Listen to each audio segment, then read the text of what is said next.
noite, pessoal. Tudo bem?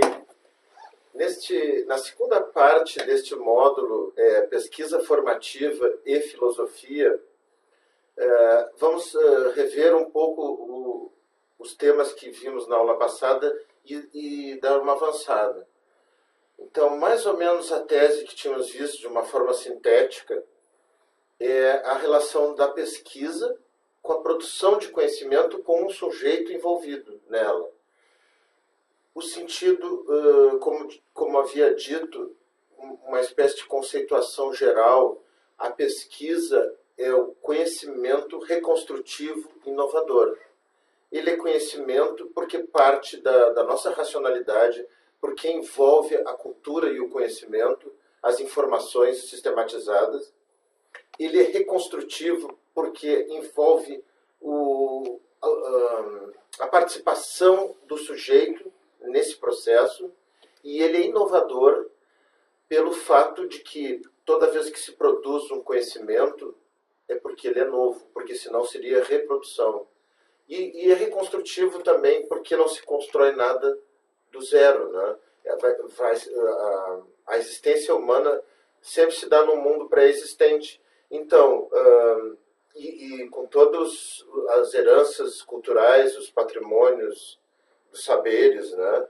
Então, se produz conhecimento a partir de uma teorização, o movimento da prática e de volta para a teoria. Então, esse conceito de pesquisa como conhecimento reconstrutivo e inovador tem a ver com a praxis pedagógica, né? Isso é, a prática que parte para uma teoria e essa teoria volta para a prática nessa dialogicidade e dialeticidade como vimos nesses módulos anteriores. O que ficou marcado, o que a gente vem acentuando, é a relação da subjetividade nesse processo. Todo o movimento, o ser que realmente se envolve nessa pesquisa, que não faz de uma forma externalista, né? Faz para mostrar, que faz para cumprir uma tarefa, a pesquisa que de fato envolve a motivação, o desejo do sujeito, o sujeito dela não vai sair o mesmo. Algo como se falava também heraclitiano. E todo esse arrazoado se liga numa nova concepção, uma concepção mais atual de educação, onde se desloca, porque antes a educação anacrônica, antiquada, tradicionalista, se voltava muito para a memorização de produtos descolado dos seus processos. Aos alunos se chegavam transmissão de informações que não se preocupava em mostrar os processos que originaram a produção dessa informação, como se a informação descesse do céu, né? Que fosse uma coisa doada do divino. E no novo paradigma que a gente falou, holonômico, né, que é o paradigma que envolve várias concepções de aprendizagem atual, essa aprendizagem ela é voltada para a subjetividade, que envolve processualidade. O sujeito precisa conhecer os meios, os métodos que levaram à produção dessa informação. Então, deslocamos a educação antiga da memorização dos produtos, em direção ao conhecimento dos processos. Conhecimento de processo de produção de conhecimento, novamente, mas intencionalmente, se chama pesquisa. E aí falávamos dos ciclos gnosiológicos, que é um postulado do Paulo Freire no livro Pedagogia da Autonomia, Saberes Necessários à Prática Educativa. Essa edição aqui é um pouco mais nova. Então, Paulo Freire, ele vai falar, ele postulava, que o que seria ciclos gnoseológicos?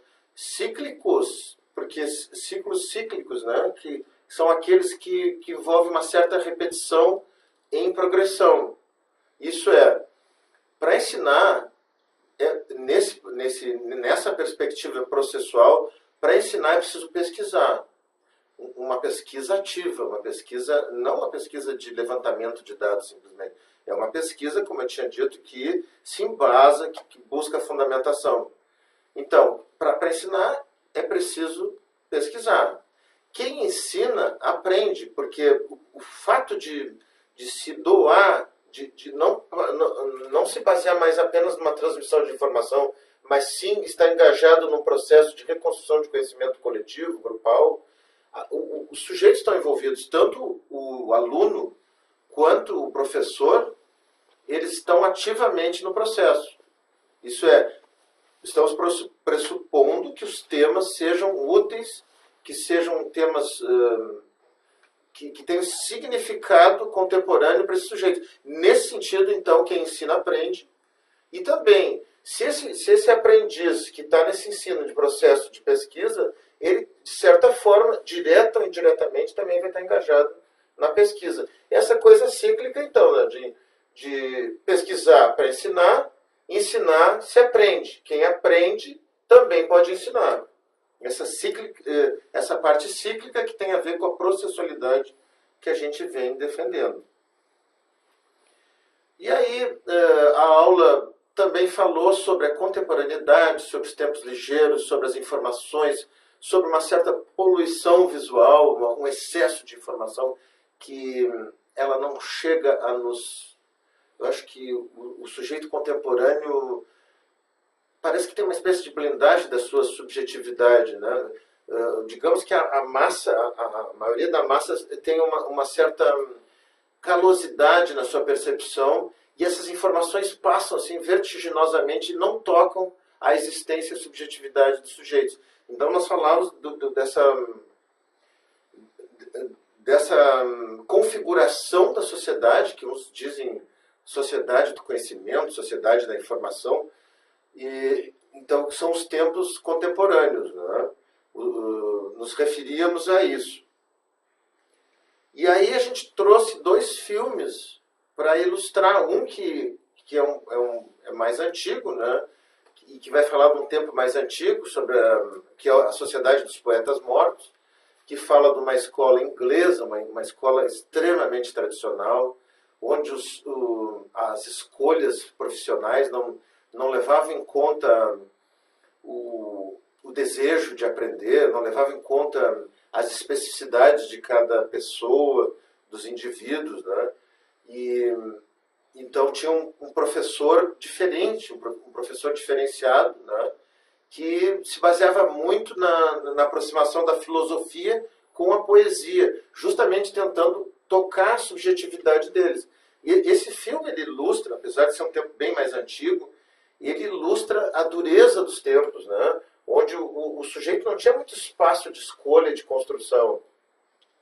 Já no outro, o Substituto, esse filme é mais contemporâneo e vai mostrar a história do professor numa escola de periferia, uma escola americana, que existem muitos problemas semelhantes às escolas brasileiras nas escolas públicas de periferia americanas, né?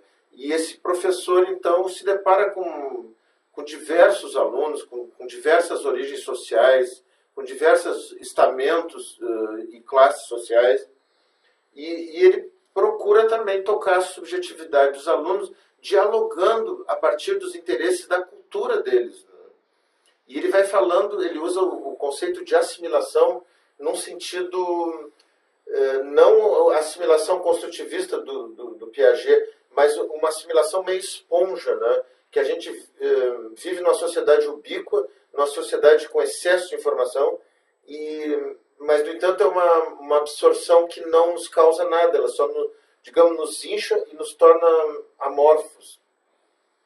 Então, esses filmes foram trazidos para ilustrar um pouco, para mostrar isso que eu venho querendo defender aqui, que essa educação processual, essa educação com reconstrução do conhecimento, que se aproxima muito do pensamento filosófico, da educação com a filosofia da educação e a própria filosofia em si. Lembrando de uma outra aula onde dizíamos, né, que o professor de filosofia não precisa ter a posse do saber, ter aquele saber enciclopédico, saber erudito, né, mas sim muito mais uma abertura a sabedoria, né? O saber que causa alguma coisa, o saber com significado, o saber aquele que está aberto à construção da existência, né?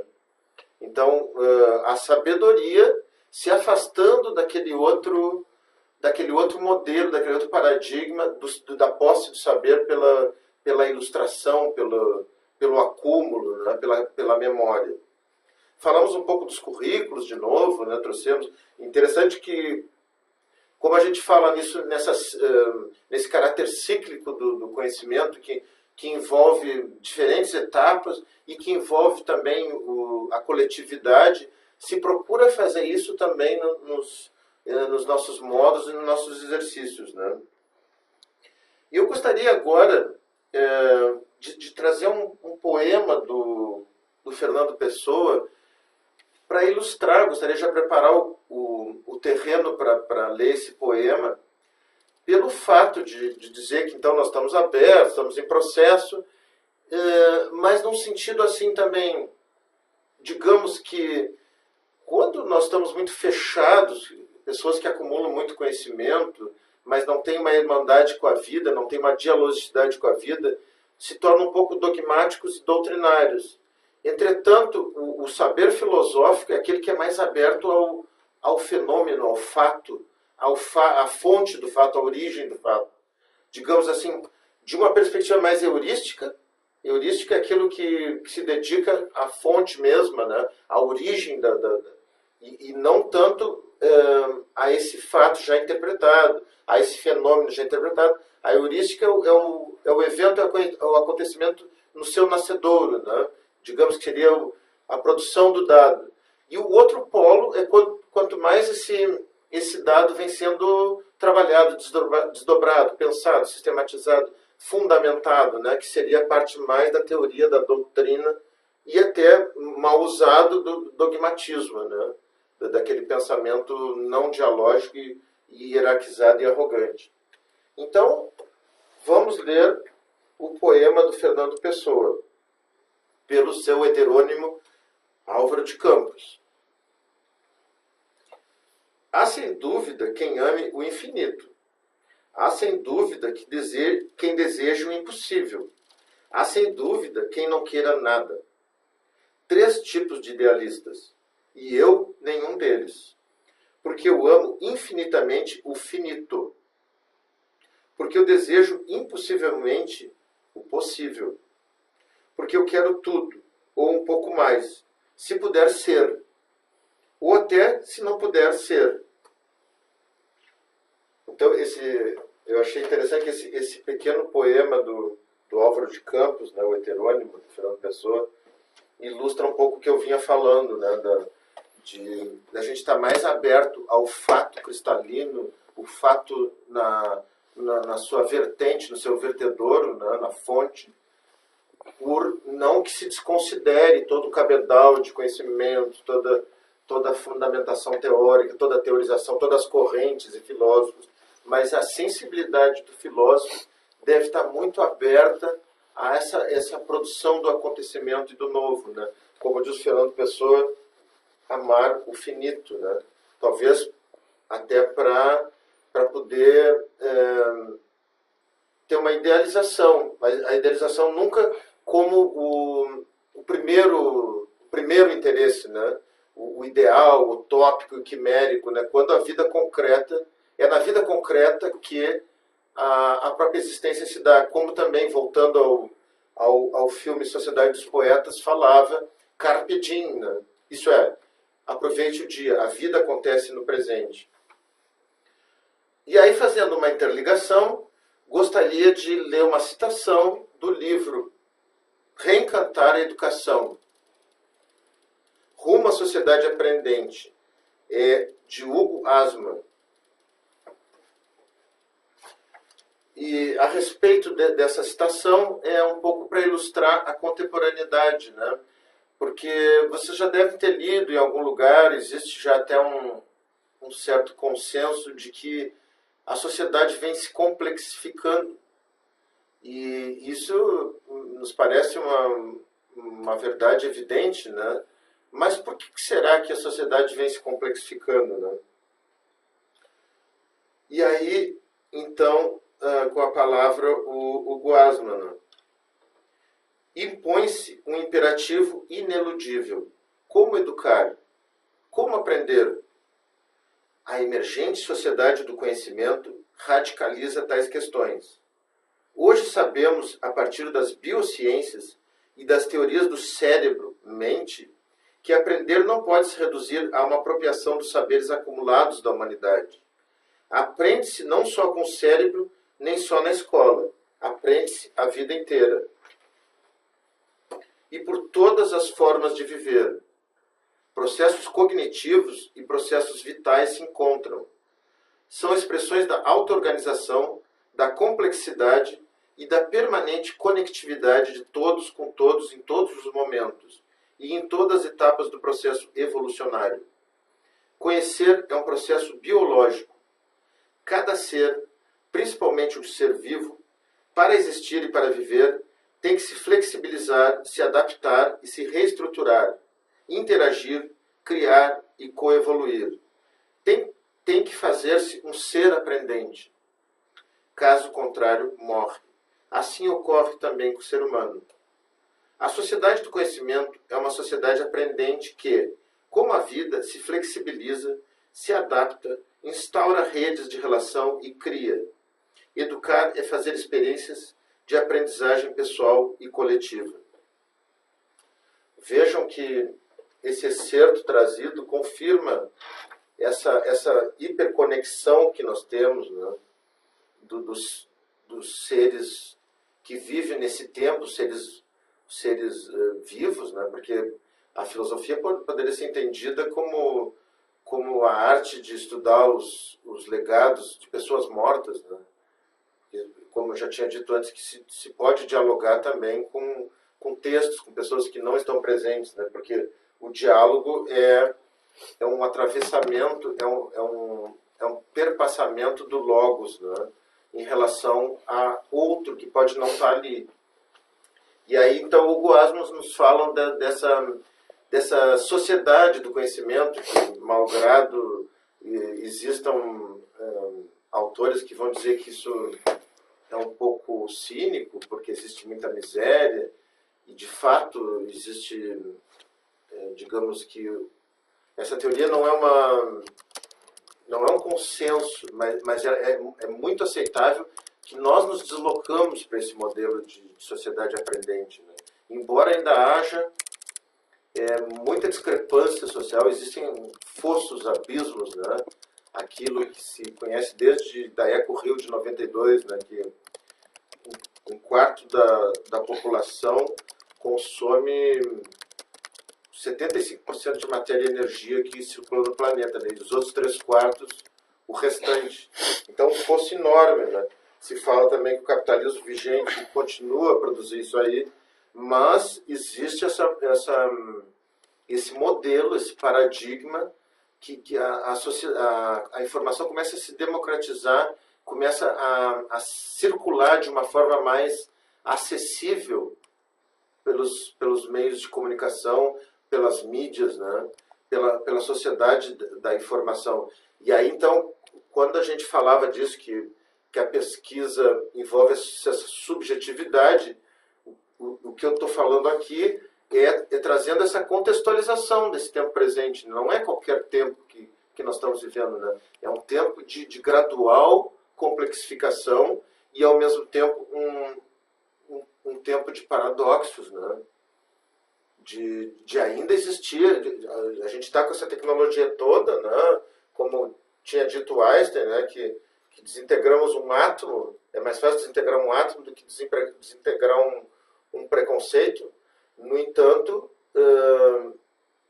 e por isso, ainda temos essas discrepâncias, né? Avanços na circulação do saber, na tecnologia, nas descobertas, muito ainda vai se descobrir, mas ainda a gente tem grandes fossos sociais, né? Aí, então, falávamos desse processo todo, e eu gostaria de trazer mais uma parte sobre formação, falar um pouco mais sobre formação humana, que é um termo que pode ser levado a uma compreensão como desenvolvimento pleno, integral da personalidade, da racionalidade do corpo, algo que evite a dicotomia corpo-mente, né? O corpo integra a mente integra o corpo, né? Embora nosso sistema nervoso central ele tenha uma localização no corpo, né? O nosso sistema nervoso central se localize na cabeça, mas o sistema nervoso periférico em relação ao corpo, né? E a sensibilidade e a nossa percepção, então se fala nesse amálgama, né? Evitando os dualismos, né? de corpo e mente. Então, eu gostaria de trazer uma citação desse livro aqui, ó, Pedagogia e Prática Docente, de Maria Amélia do Rosário Santoro Franco. E ela vai nos falar da formação humana. E relacionada à nossa profissionalização, né? Estamos também trazendo ao contexto dessa disciplina, Teoria e Prática Pedagógica, que visa instrumentalizar para os estágios, que visa compor a formação de vocês, a formação inicial dos professores de filosofia para exercer essa profissão. Então, diz assim, segundo ela, a atividade profissional de todo professor possui uma natureza pedagógica, isto é, vincula-se a objetivos educativos de formação humana e a processos metodológicos e organizacionais de transmissão e apropriação de saberes e modos de ação. O trabalho docente está impregnado de intencionalidade, pois visa a formação humana por meio de conteúdos e habilidades de pensamento e ação, implicando escolhas, valores, compromissos éticos. O que significa introduzir objetivos explícitos de natureza conceitual, procedimental e valorativa em relação aos conteúdos da matéria que se ensina. Transformar o saber científico, filosófico ou tecnológico em conteúdos formativos. Selecionar e organizar conteúdos de acordo com critérios lógicos e psicológicos, em função das características dos alunos e das finalidades do ensino. Utilizar métodos e procedimentos de ensino específicos, inserindo-se em uma estrutura organizacional em que participa das decisões e das ações coletivas. Por isso, para ensinar, o professor necessita de conhecimentos e práticas que ultrapasse o campo de sua especialidade. E é isso, essa citação nos reporta, então, também a conteúdos e temas vistos, né, a interdisciplinaridade, a transversalidade, o diálogo de saberes, né, que também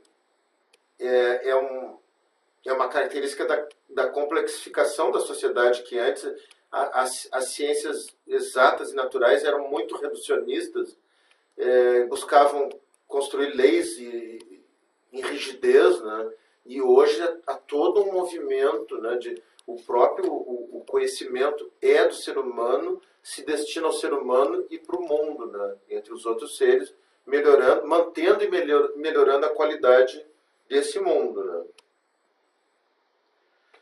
Para isso, essa subjetividade, então, que a gente vem falando, né, nesse modo, é preciso que a gente seja cuidadoso com os estudos, cuidadoso com as pessoas, e também que se tenha paciência, né, que é um apanágio, uma característica que é muito difícil hoje em dia, né, porque nós estamos hiperconectados, né. Muita gente se fala até hoje em problemas de vício de internet. Existe a adicção de drogas, a adicção de jogo, a adicção de sexo, e existe a adicção, né, a adicção da internet. As pessoas estão hiperconectadas. E isso nos torna impacientes e, como eu tinha dito lá no início também, um pouco calosos, né, calejados, um pouco, digamos, insensíveis aos acontecimentos. Por isso que eu falava daquilo da gente se ater muito à fonte, à heurística, e duvidar, sempre questionar, sempre movimentar o pensamento em relação às questões, em busca das teorizações, das doutrinas, né, das correntes de pensamentos, e abertos à sabedoria. justamente, então, essa contemporaneidade que nos deixa calejados, né, ela nos convida a ter, então, a atitude, a posição do saber filosófico, que é aquilo que a gente falava, é um pensamento reflexivo, né, de si para si, é um pensamento crítico, não aceita as coisas prontas e superficiais, é um pensamento sistematizado, né, mas agora traga essa característica também da paciência, né, do cuidado, da paciência, da minúcia, né, da meditação, do entregar-se à lentidão, né. O pensamento, a construção do pensamento não é de um dia para o outro, né? Não é de uma hora para outra que se forma uma cabeça bem feita, né? Então, aqui gostaria de trazer mais uma citação, meio que encaminhando o fechamento da nossa aula, desse livro aqui, ó, Introdução à Filosofia da Educação, de Gabriel Périssé.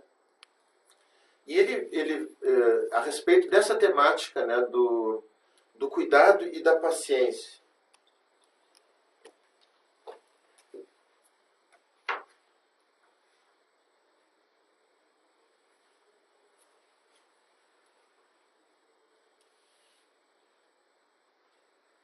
Então ele começa a falar de uma parábola do Antigo Testamento, uma parábola bíblica, né, para chegar até o ponto que a gente fala da paciência e também da humildade. Então, ele se inspira numa imagem usada por Ortega y Gasset, que explicava que a filosofia adota o método de Jericó. No relato bíblico, Josué tomou a cidade de Jericó, dando voltas e mais voltas ao seu redor. Pois assim o filósofo atua, realizando círculos concêntricos em torno do tema que lhe interessa, paciente e implacavelmente. E esse exercício de contínua aproximação parece demorado demais.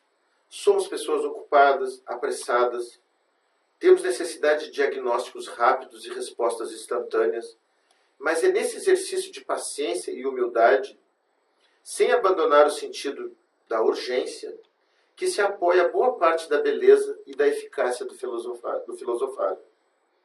A posse do saber completo é uma utopia. A presunção de já possuir esse saber, uma ilusão destruidora. Embora saiba tão pouco, o ser humano tende ao saber total. Veja que, só uma pausa para seguir, mas que ponto fantástico, né?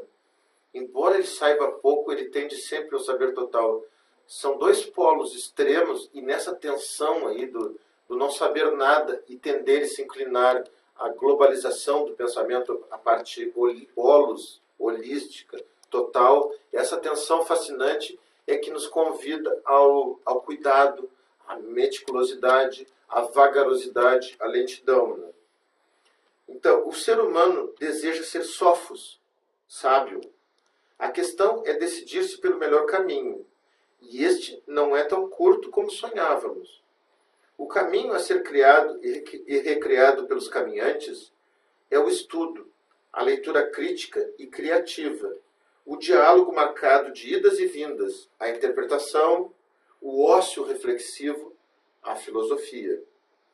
Para sermos sábios, precisamos nos despojar dos imediatismos e das pressas, ser cuidadosos e pacientes, amantes da sabedoria. Apliquemos também o método de Jericó e perguntemos de mil e umas formas, uma e outra vez, o que afinal filosofia da educação consiste, para que sejamos nós professores, alunos ou pais, ou gestores escolares, pesquisadores ou simples curiosos. A cada volta retomando questões que têm empolgado pensadores de todas as épocas, também nós nos sentiremos chamados a assumir uma visão mais lúcida e responsável, a assumir um compromisso mais firme com a educação. E essa educação é entendida, né, como um processo cultural, um processo de construção existencial possível e sustentável dentro de um mundo limitado e interligado. Então, com essa reflexão, eu encerro a nossa aula e convido a vocês a participar que você se engaje, então, no exercício que vai vir junto com essa aula, e que a gente siga dialogando e conversando por mensagens. E agora, em seguida, também nós vamos ter os seminários. Eu gostaria muito que vocês também pesquisassem. Muito dos seminários, a intenção deles é que vocês façam essa circulação de saberes, reconstruam. Pense que o seminário é muito mais para vocês do que propriamente para cumprir uma tarefa. Muito obrigado e boa noite e até a próxima.